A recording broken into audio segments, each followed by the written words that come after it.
I'm doing a presentation and I say, hey, I understand 25K. It may be per year. It may be a lot of money for you. I understand this. So listen, check it out, but you should not feel obligated to it if you cannot afford it. I will find some more inexpensive ways to start getting some value until you can afford.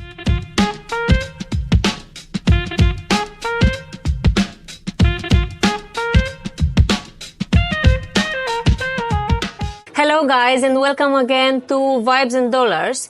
This is the first interview actually I'm taking in 2024, and I'm with a guest which I have no idea about him before, I have to be honest. I am now with Stavros Zenonos, and the thing is that he made some very great points today, and I thought we should just get this on camera and record it because it might get to some of you, which you might use it in future. And I think, as you mentioned it, Stavros, it has no time. Yeah, there are some tips which have no time. First of all, I want to thank you first for having the time. So we can ask you a few questions. And I want to start by speaking about sellings, because you are very good, and you are very good, and at the presentation you were very good as well.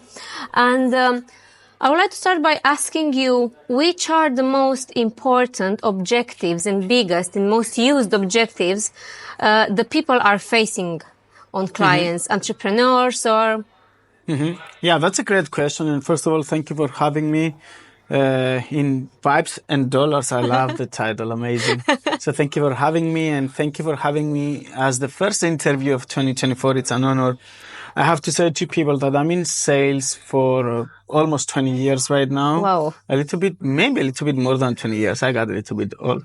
Wow.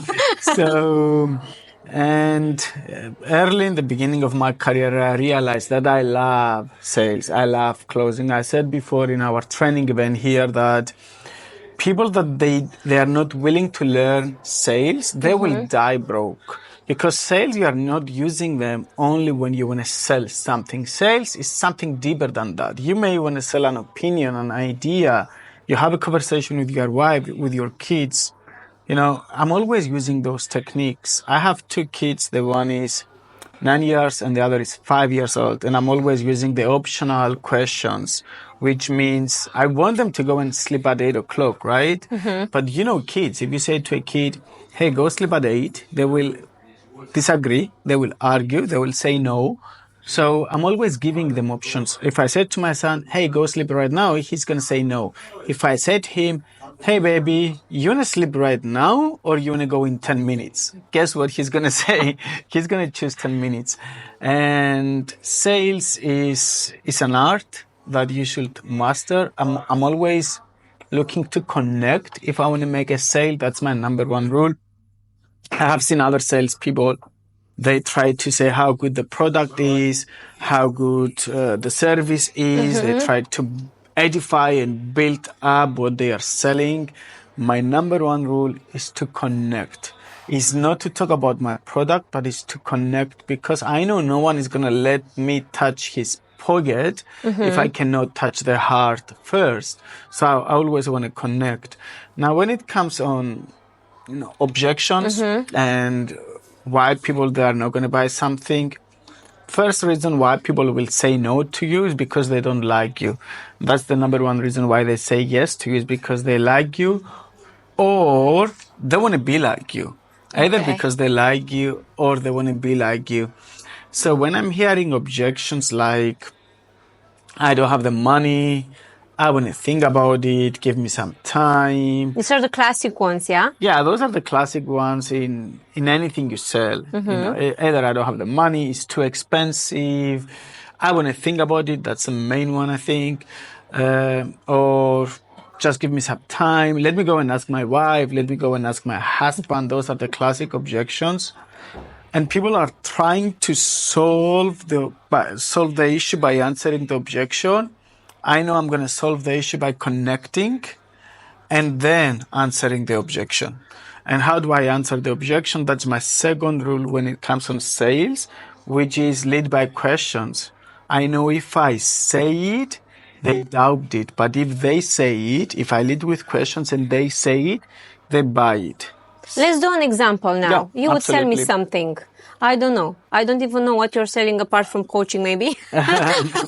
Or some education trainings, memberships. I have, I'm involved in several industries. I have a developing company. Okay. That we have a team that we do sell houses and apartments and buildings in Cyprus. Okay, let's say I'm coming in Cyprus and I want to do an investment. I want to buy like a flat, an apartment, something. Like a vacation, a holiday, something, which I want to put on rental. Exactly. Yeah. And why would choose you and not choose like anyone else? And let's make this situation of I already have seen some estate agents, 3 or 4. I have seen some apartments already, but now I'm with you at this apartment. So the first thing that I will do, I will try to connect all the agents, which I'm not an agent, right? I have agents working on that. I'm a developer on that specific situation, but I'm still getting myself involved into sales, even if there is an agent next to me who is his job, because I love it. Now, I cannot overdo it, because if the agent tries to sell and then I try to sell, that's a good reason for people to step back. So you need to be very careful on that. But if the agent tries to sell, what I try to do is to connect. So you come there, you see the apartment. First of all, I want to find out why you want this apartment, why you are in Cyprus. So, for example, you want to get the apartment because you want to make money. I've heard that Cyprus is a very nice place. I haven't been to it before. I have come now. I've just wanted to see the place, the area, to see exactly how do I feel. I like it a lot, and now I have seen a few apartments, but I haven't decided yet. So, first of all, I want to ask this. You came to Cyprus and you said this is your first time, right? Are you having fun? Yes, so far, yes. I guess you like the weather. The food, the people, everything. Which restaurant did you go? Cipriani. Cipriani, okay. Oh, I have a friend working there. I hope he was the one that served you, and I hope you met him. But Cipriani is an amazing restaurant. Yeah, you seem a very interesting person, and I'm pretty happy that you're here. I believe you like the neighborhood, and that's why you visited us, don't you? Yes, what I like actually about the apartment is the view, is that there is a lot of light coming in. It's an open space. I think for rental, this will be like a very good thing. And for my family, if you would like to just come in holidays as well. Okay, amazing. I don't know about the price and things. Is it too personal to ask you if you're going to rent the apartment or you're going to keep it for you? For the moment, I'm going to rent it. You're going to rent it. So yes. You want to make some extra money, right? Yes. Okay, amazing. The reason I'm asking this is because if you want to rent an apartment, what you are looking from Cyprus actually, and from an apartment is a return, don't you? Yeah. So you want me to tell you about this apartment, or you want me to tell you about the apartment that has the highest potential return? What are you looking? I mean, did you really like this one and you're done?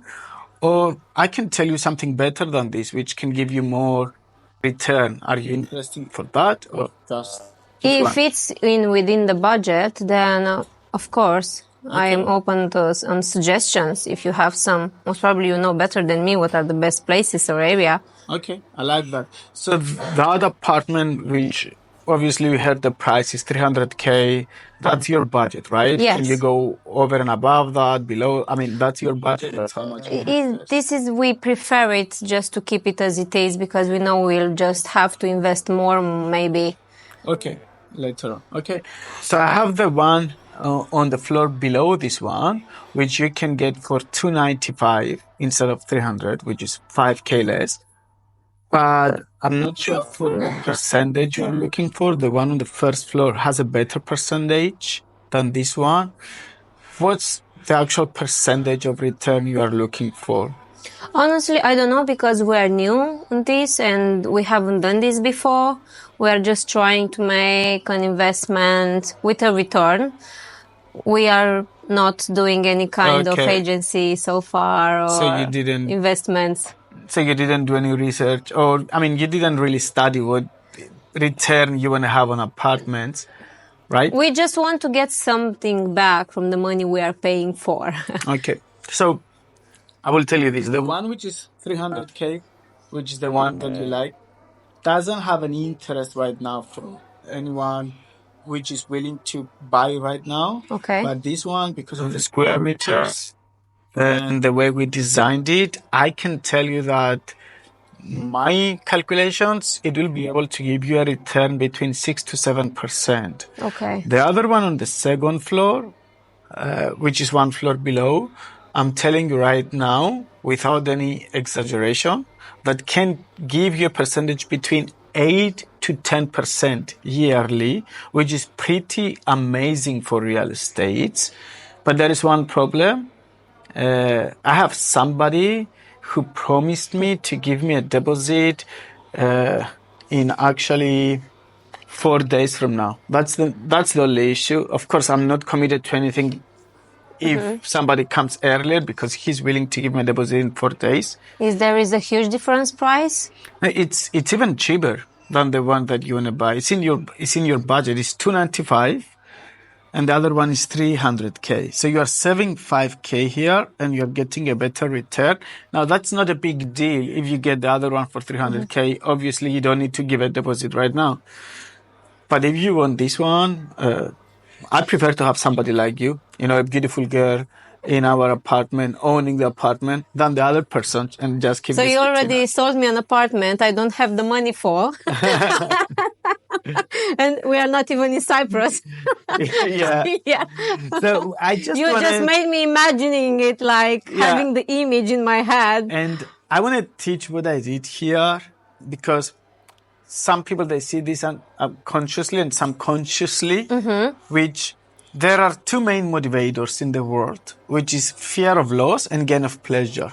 Gain of pleasure motivates us that we will get something. Fear of loss is always bigger. Now that your apartment in your mind is already yours, it belongs to you because you came to buy something for 300K. And I told you this one that you came to buy is good, it's 300K and gives you 6%. But this one, and I make it even better, it's less money, so you can afford it. And it gives you bigger percentage. And now you're like, wow, I found something better from what I was expecting. And then I took it away because you have only 4 days. Now that's the fear of loss. The problem with fear of loss is if you are not cool while you are doing it, people will realize it and they will pull back. They will feel it. But I said, don't worry about that. You have what you came for. There is no interest, no customers. They want to get it. So now I'm making it real. Feel comfortable if you don't have the money in 4 days. Let you choose, actually. Yeah, but if you want the opportunity, push yourself and bring me the money in less than 4 days and you got something better.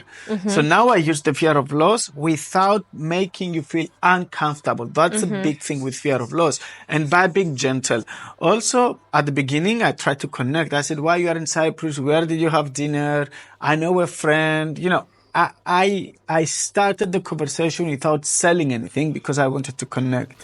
And then I went to sales. If there is something about, let's say, education or a course or something, or I don't know, a product, let's say, and you have, let's say, an instance, a very honest person like me now, and I'm saying, okay, Stavros, I do like very much what you are saying, but the thing is that I don't find the value in the money. How would you deal with that? So first of all, I mean, your product is fine, but £1,000, it doesn't sound for me that good to pay £1,000. I would find it good, but I would just, put a different price. I would have paid a different price, but not exactly about £1,000. How would you sell that? So first of all, if they don't see the value in the money, I don't need to justify or excuse myself or try to protect my product with building the value at that point. The first thing that I need to do is still to connect. How do I connect? The easiest way is felt, feel, found. The 3 F's. Felt, feel, found.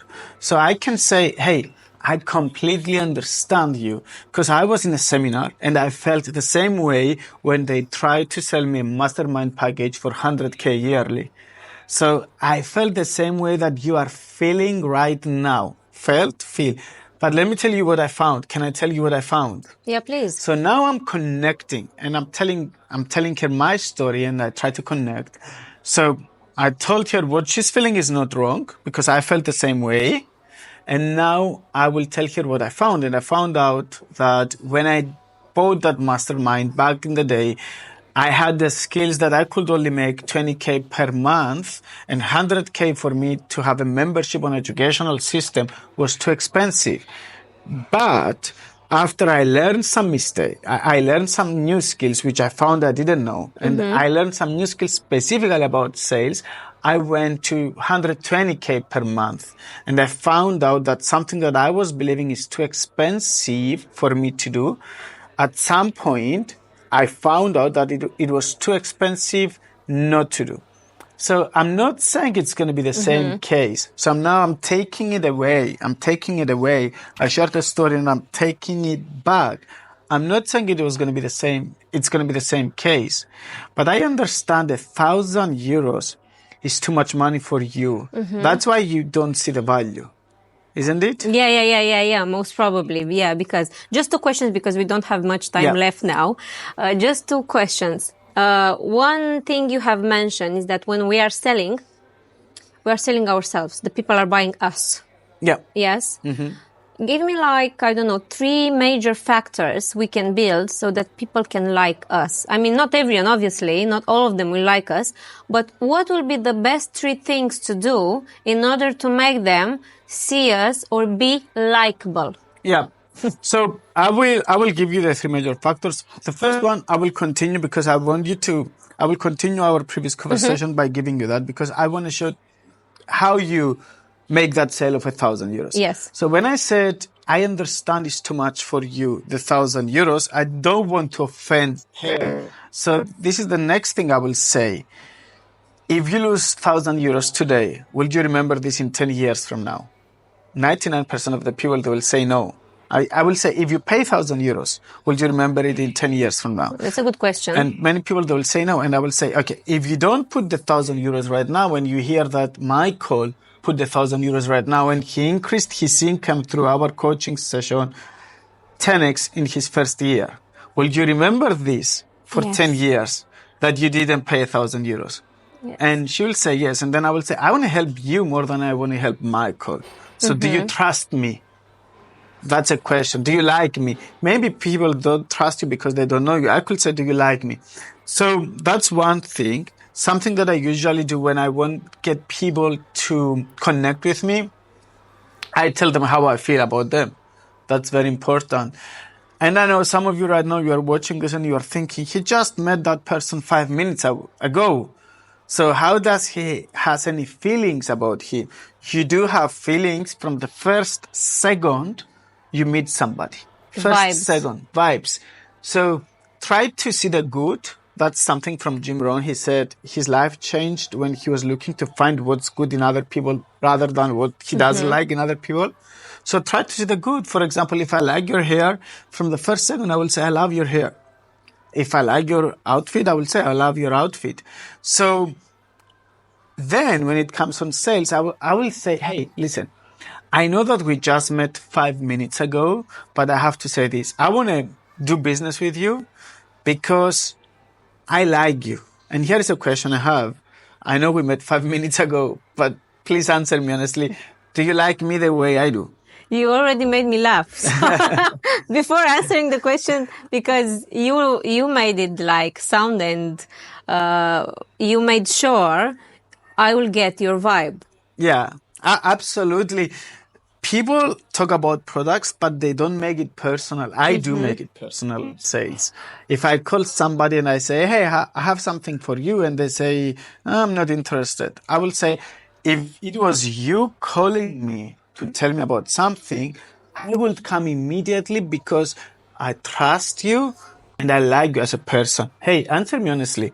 Do you trust me the way I do?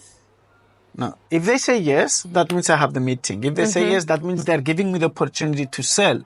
So I make it personal. Yes, I do make it personal. But at the presentation, you said we shouldn't take it personal. I make it personal, but I don't take it personal. Explain me just a bit. So this the is the last difference question. is I get emotionally attached with the process. That's how I make it personal. And I get emotionally detached with the result. That's how I don't take it personal. So the process, if you are going to hear me or not, I take it personal. If you are going to buy it or not, I don't take it personal. But you should come and check what I'm selling. That one, if you tell me no, I take it personally. If you tell me no, I take it personally. Now, if you tell me no after you hear me and you don't want to buy my services, that's your problem. But you should come and check it out. Okay. Did I miss the 3 points you told me? How to make it likable? The first point is I'm giving it back to you, which means I'm telling you how I feel, and then I'm asking you if you feel the same way. Okay. The second point, I make it personal. So very important to make you feel that you are going to hurt my feelings if you don't hear me, if you don't pay attention. That's how I make it personal. Okay. So with that way, I know that I have to connect to do that. And the third one, when I take it away and I make you feel comfortable, is how I connect again. Is how I make you like it. So let's say I'm selling, I'm selling educational packages and I'm selling, we have a package which is 25 grand per year, which is a mastermind package that we go trips together, we're coaching together every 60 days, 3 hours, and they have direct access to us. And we're working in their businesses. Plus, they have 3 free events per year that they can attend on a higher ticket price. So on that package, when I'm selling this package, if someone is going to say, I'm doing a presentation and I say, hey, I understand 25K. It may be per year. It may be a lot of money for you. I understand this. So listen, check it out, but you should not feel obligated to it. If you cannot afford it, I will find some more inexpensive ways to start getting some value until you can afford it. I'm here to help you and serve you, but I can only match your energy. So I cannot take you to destinations that you are not willing to go. By saying this, taking it away, I'm still connecting with people because they see that I'm not looking to take money. Of course, when I'm saying I'm looking to take money, but also looking to see what they can afford and what they can do. And also, in the same time, you are making sure if they are not paying now, in future, when they'll have the money, they'll come straight to you. Absolutely. You cannot imagine how many... you may talk for your most expensive product at the beginning, but upsell and follow-up is always in the game when you are in sales. Stavros, thank you very much. I think this session was very, very helpful for me and for all of us, actually. Appreciate it. Hopefully to see you next time, I don't know, in UK or maybe in some other city. We are visiting Europe as well. So at some point, maybe we'll just cross each other again. This time we'll be both in Romania, but to different events. Yours in Bucharest, I'm going in Cluj. So we'll not match at this one, but I'm sure we're going to meet again in future. Looking forward. And guys, I hope that you really enjoyed this one. I don't know, not really enjoying it, but actually use it. Yeah. Because that's the thing. Yeah, I love this. I mean, I know that we are entertaining people through podcasts and events, but we want also to educate. I hate it when people, they tell me, motivate me, entertain me. And I'm like, you should ask me to teach you. Yes, if you don't have the motivation yet. Yeah. Maybe I'm going to give it to you for a few minutes and then we'll just fade away. Exactly. Thank you so much, guys. Hope that you liked episode from 2024. Just subscribe and share and you know the rest. Just for next episode. So kisses and have a nice, good year. Bye.